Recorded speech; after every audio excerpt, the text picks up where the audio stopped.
Sa mga nagtatanong kung bakit Melborano ang pangalan ng channel ko sa YouTube, gawa nga ng una sa lahat, siyempre nasa Melbourne tayo.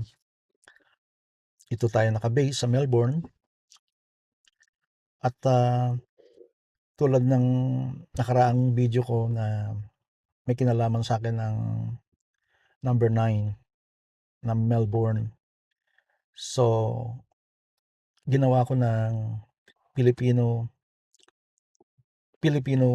style ang pangalan.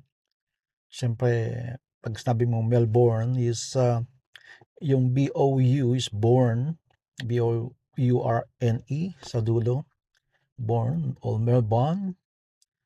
Iba kasi ito ay Melbourne.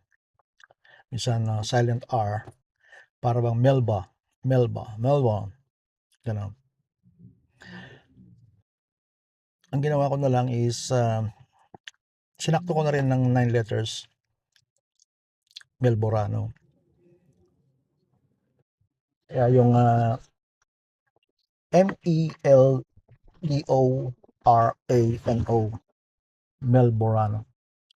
Kasi yun naman taga unang narinig ko na pandinig ko is ganun Melborano.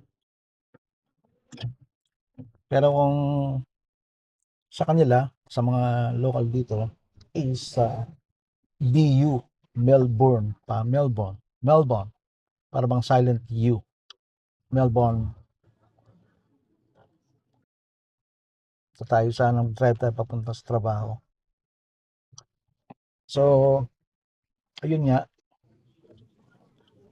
Melborano, ginawa kong O dahil yun ang lagi kong yun ang kumbaga unang pumatak sa unang kumbaga yun ang malinaw sa akin pandinig, yung O.